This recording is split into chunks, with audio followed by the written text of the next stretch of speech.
Sapa dulu nih teman-teman yang ada di rumah. Gimana nih kabarnya teman-teman? Mudahan dalam keadaan sehat ya.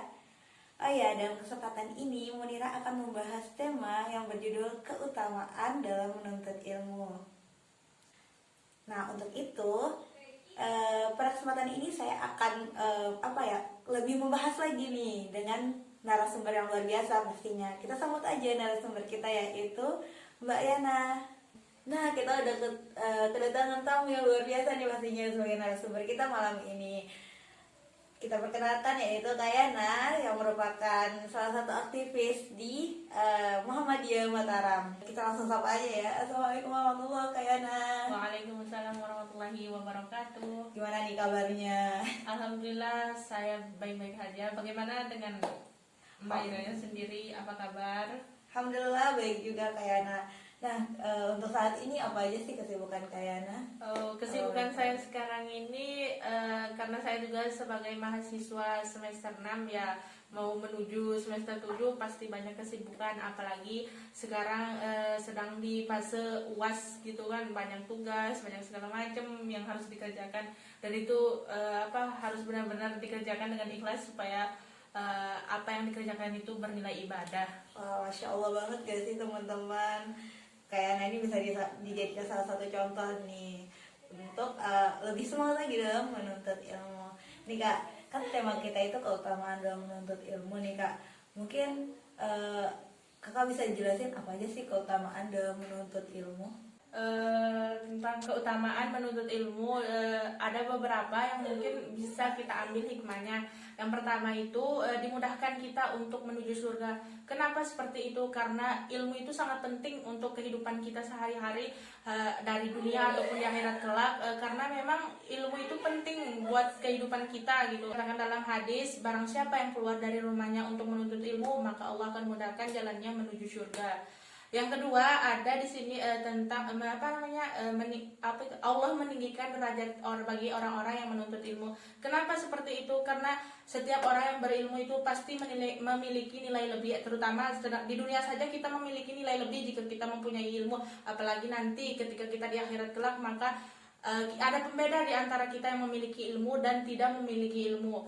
Contohnya di dunia saja, ketika kita ingin mencari pekerjaan, pasti yang dicari itu orang yang benar-benar mempunyai ilmu, yang berbakat untuk pekerjaan tersebut.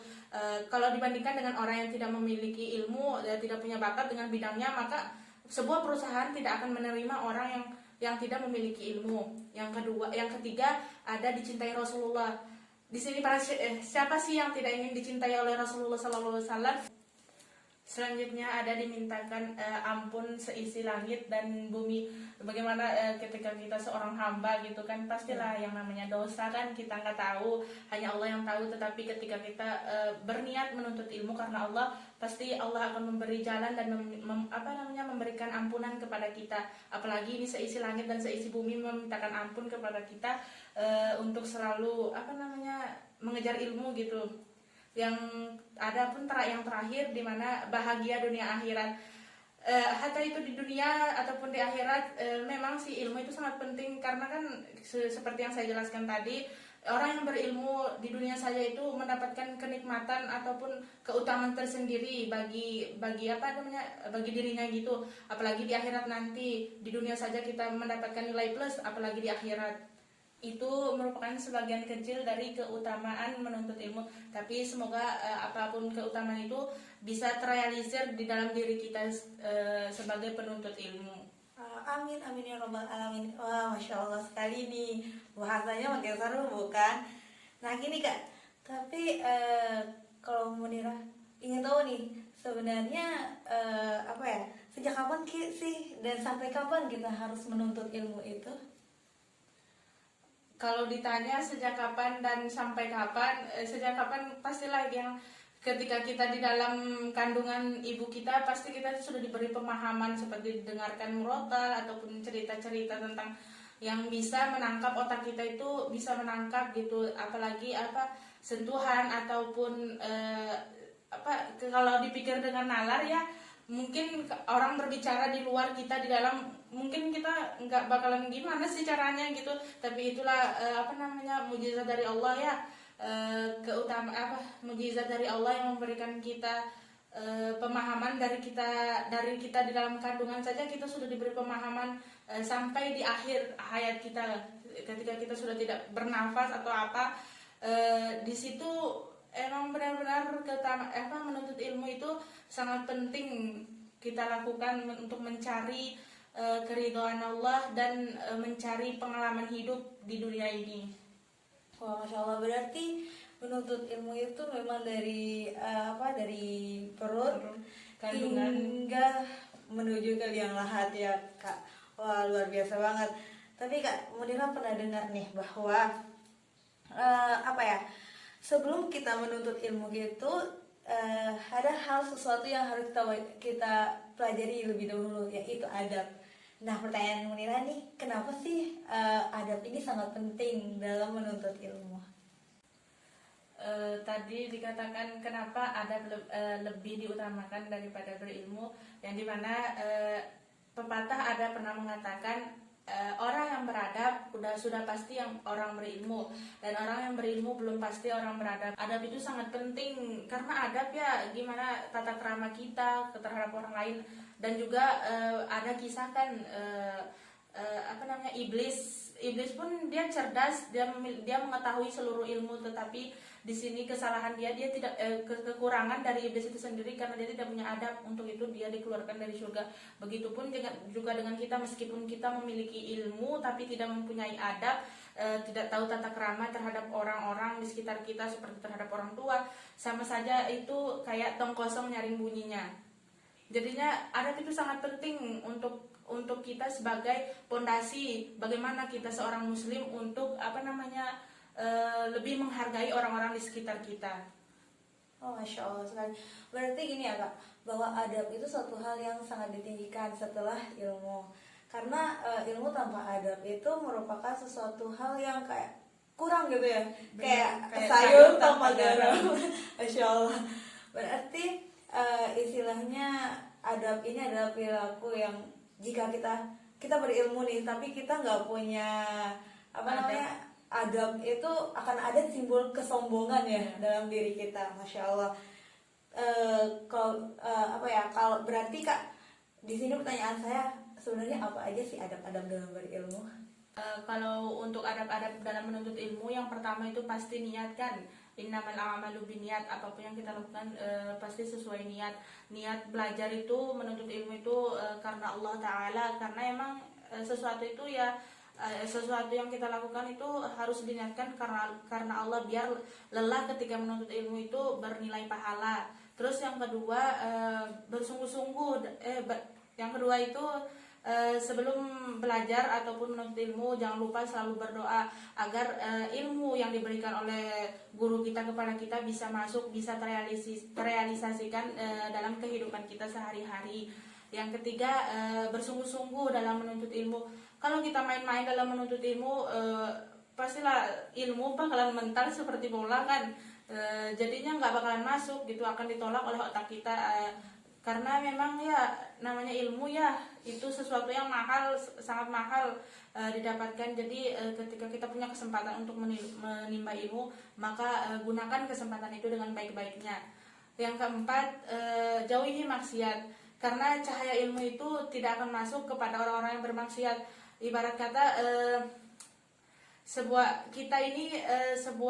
kertas putih yang dimana jika tertuang oleh tinta hitam, maka kertas putih tadi akan berubah menjadi hitam. Jadi ketika hati kita dipenuhi maksiat, maka apapun yang masuk apapun yang akan masuk ke dalam hati kita ataupun pikiran kita akan mental dan akan menjauh karena maksiat tersebut.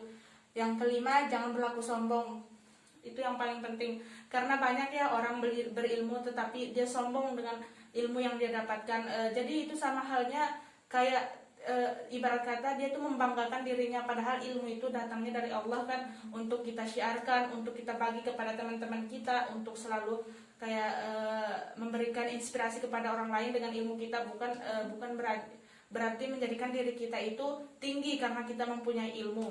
Terus yang keenam, yang terakhir, dimana perlu kita sebagai penuntut ilmu itu memperhatikan guru gitu, sebagai tanda kita menghormati. Karena kan siapa sih orang yang mau memberikan kita ilmu, terus kita sebagai mahasiswa ataupun penuntut ilmu tidak bersungguh-sungguh dan tidak menghormati guru kita, dan itu ilmu yang diberikan nggak bakalan masuk, karena emang pada dasarnya kita tidak memperhatikan penjelasan dari guru-guru kita. Jadi itu beberapa adab yang saya ketahui dalam menuntut ilmu. Oh, Masya Allah. Berarti ada 6 poin ya kurang lebihnya Kak. Yang pertama itu adalah niat nih teman-teman.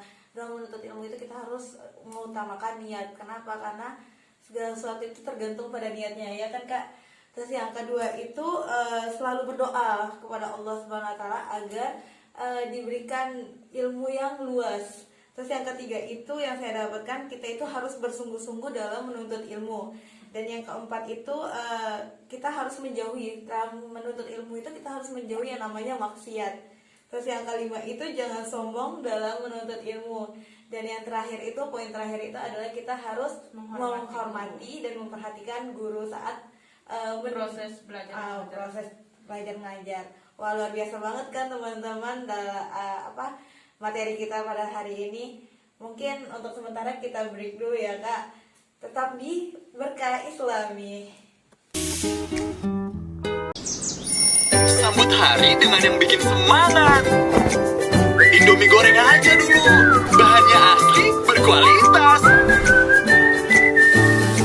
Mie-nya kenyal. Aromanya narik banget. Ditambahin apapun, makin gokil enaknya.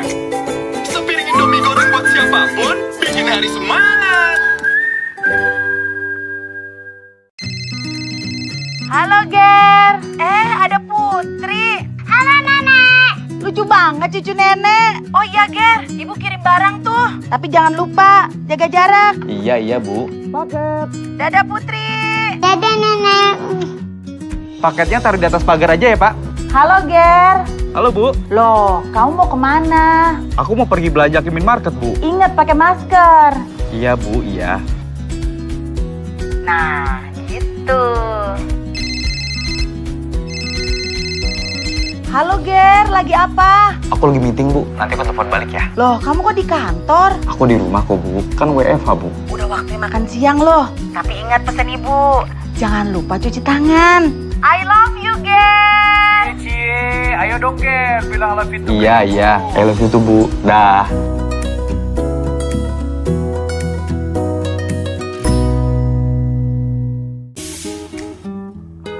Bismillahirrahmanirrahim, kembali lagi nih bersama kami di acara Berkah Islami.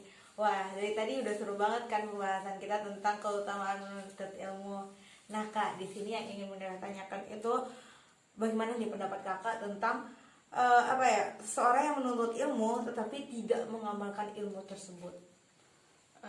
Menurut pendapat saya pribadi ya, ibarat orang yang memiliki ilmu ataupun menuntut ilmu tetapi tidak menyebarkan ilmu yang dia dapatkan, sama saja halnya ketika kita makan sendiri sama makan beramai-ramai. Meskipun kita makan sendiri tapi lauk pauknya kita itu banyak nikmat, tapi terasa akan hampa gitu, karena nggak ada teman makan, nggak ada teman bincang-bincang, dan gimana rasanya itu sepi gitu. Nah, ketika kita makan bersama-sama meskipun hanya sekedar ala kadarnya makan, tapi kalau rame-rame itu terasa nikmat. Begitupun juga dengan menuntut ilmu. Kalau kita sendiri yang mengetahui orang lain, seandainya orang lain terjerumus dalam sesuatu hal yang tidak baik, tetapi kita mengetahui, ya sama halnya kita juga berdosa karena kita mengetahui tapi tidak mau mengingatkan gitu. Wah, berarti lumayan berat ya Kak untuk seseorang yang tidak mau mengamalkan ilmu tersebut. Oke. Tapi ada juga nih Kak fakta di lapangan. Ada seorang pemuda yang dimana seorang pemuda ini berkata kayak gini nih sama saya Kak, bahwa buat apa sih sekolah tinggi-tinggi, toh ujung-ujungnya di dapur, dikit gitu langsung kerja. Nah, dia lebih memilih untuk memutuskan pembelajaran dia untuk menuntut ilmu dan memilih untuk bekerja. Gimana tuh pandangan Kakak untuk hal itu? Menurut pendapat saya sih setiap orang kan punya kelebihan dan kekurangan masing-masing. Mungkin dia kelebihan di fisik dan kita juga kelebihan di finansial. Mungkin dia lemah dalam mengingat, kita lemah dalam fisik gitu. Jadi tidak ada disalahkan, tetapi sejujurnya sih apalagi kita sebagai wanita, apalagi kedepannya kita akan menjadi madrasah pertama untuk anak-anak. Apa yang akan kita ajarkan kepada anak-anak kita jika kita tidak memiliki ilmu? Bagaimana kita mempersiapkan diri kita dari sekarang untuk menjadi madrasah terbaik untuk anak-anak kita? Karena memang anak-anak itu akan menjadi investasi surga untuk kita sendiri. Jika kita ketika madrasah pertamanya saja sudah bodoh, bagaimana dengan generasinya? Bagaimana kita ingin menciptakan generasi yang baik ketika kita saja sendiri dari sekarang itu mulai malas untuk menuntut ilmu? Jadi pemikiran-pemikiran itu ngapain sih kuliah tinggi-tinggi toh juga bakalan jadi dapur. Entah itu kita berada di dapur ataupun tidak, sama halnya kita juga belajar gitu kan, wajib juga kan namanya menuntut ilmu kan, apalagi ini menuntut ilmu syar'i, di mana menjadi fondasi untuk kita kedepannya menjadikan generasi-generasi ke depan kita itu lebih baik dari yang sekarang. Oh, Masya Allah sekali. Wah, luar biasa sih, sampai gak bisa berkata-kata. Dan juga ada juga sih ini Kak, saya mau nanya bahwa kasus juga, jadi kasus yang dimana ada seseorang yang generasi muda yang menuntut ilmu itu hanya ingin mendapat gelar atau hanya sekedar untuk mendapat pekerjaan aja. Bukan, maksudnya gimana ya, kayak tujuan dia belajar itu bukan lillahi ta'ala gitu loh, tapi malah hanya untuk gelar dan suatu pekerjaan aja. Gimana tuh pendapat Kakak? Kalau itu sih banyak ya, apalagi sekarang kalau emang berpikiran seperti berpikiran seperti itu kuliah cuman punya niat untuk bekerja, kalaupun karena niat seperti itu ya mereka nggak bakalan sadar di saat ketika wisuda nanti kan beribu-ribu orang wisuda di situ bakalan menjadi pengangguran kan, mereka berlomba-lomba menjadi pengangguran saat itu. Tapi ketika kita punya niat karena Allah, dan juga ada satu pegangan sih ini, tidak semua orang punya gaji, tapi semua orang punya rezeki. Entah itu dia bekerja sebagai apapun, nanti pasti rezeki itu Allah yang ngatur semuanya. Kita nggak tahu, meskipun dia bekerja sebagai CEO di sebuah perusahaan, tetapi dia banyak hutangnya, sama halnya saja tidak ada nikmatnya dalam mencari nafkah gitu. Berbeda juga meskipun dia sebagai kuli bangunan, tetapi dia selalu bersyukur dengan apa yang dia dapatkan, itu jauh lebih nikmat, nggak ada hutang, nggak ada yang dipikirkan kan. Jadi hidup ya aman-aman aja gitu. Itu makanya itu setiap orang itu punya opini berbeda-beda dalam hal tersebut. Tetapi menurut saya itu pemikiran yang kayak kita kuliah, kita menuntut ilmu itu kan untuk kedepannya kita seperti apa, dan yang paling penting sih itu niat karena Allah, karena sesuatu yang dikerjakan bukan karena Allah bakalan sia-sia. Berarti memang sebelum kita menuntut itu kita harus kembali lagi ke adab ya, kayak bahwa kembali lagi bahwa sucikan hati, sucikan niat ya. Tapi nih Kak, kan kita tahu nih kita dalam keadaan masa pandemi. Nah, kita itu belajarnya di rumah. Dan kalau udah bicara rumah, itu pasti aja ada kegiatan-kegiatan yang menghalangi kita dalam menuntut ilmu. Walaupun kayak gini juga, kadang-kadang kita udah mau menuntut ilmu nih, kan menuntut ilmu satu hal yang wajib kan. Tapi terkadang kita itu disibukkan lagi sama urusan rumah, disuruh inilah, disuruh itu oleh orang tua, sedangkan berbakti kepada orang tua itu juga suatu hal yang wajib kan. Nah, ada nggak sih Kak tips-tips agar meskipun kita di rumah nih, kita bisa tetap semangat dalam menuntut ilmu? Ya benar banget sih, emang sebuah tantangan bagi kita ya, apalagi kuliah online di rumah, terus antara menomorduakan orang tua dan tugas yang ada di kampus sebagai penuntut ilmu kan. Menurut saya kan kalau di rumah itu sebisa mungkin untuk bangun pagi. Sebelum sholat subuh itu harus sudah bangun, harus sudah bersihkan kewajiban kita sebagai anak gitu, harus masak, entah itu cuci piring, sapu-sapu, itu semua harus dikerjakan terlebih dahulu sebelum mungkin orang tua juga butuh istirahat, lelah, agar nantinya pas proses belajar kita tidak terganggu. Yang penting pekerjaan di rumah itu udah bersih, karena orang tua kan tahu aja orang tua seperti apa. Pastilah yang kayak ngoceh kalau lihat rumah kotor, tapi kalau udah bersih kan masa dia mau ngoceh, pasti dia berpikir Masya Allah anakku gitu rajinnya udah bersihin rumah, belajar lagi. Itu tipsnya. Untuk bangun pagi aja, usahakan untuk selalu bangun pagi untuk mengerjakan sesuatu gitu. Wah, Masya Allah, tabarakallah. Mungkin di akhir segmen kita nih Kak, ada nggak sih pesan-pesan untuk para penuntut ilmu yang ada di rumah maupun yang lagi rantauan nih pastinya? Untuk pesan buat teman-teman yang ada di rumah ataupun yang sedang berjuang di tanah rantau mencari ilmu untuk merubah kehidupan kedepannya dan mencari ridho Allah Subhanahu Wa Taala, tetap semangat di jalan Allah, jangan pernah berhenti meskipun rintangan di depan itu begitu banyak, karena sesuatu yang yang akan mengangkat derajat kita tidak kita dapatkan dengan gampang. Pasti banyak proses-proses panjang yang kita laluin, karena sekarang itu sebagai mahasiswa ataupun penuntut ilmu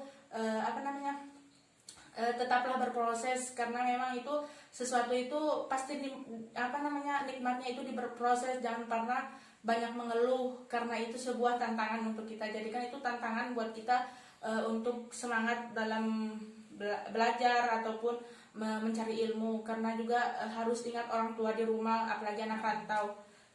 Wah, berarti poin yang saya dapatkan di sini tetap semangat walaupun kita belajarnya masih dalam keadaan online ya, dan intinya tetap perbaiki niat.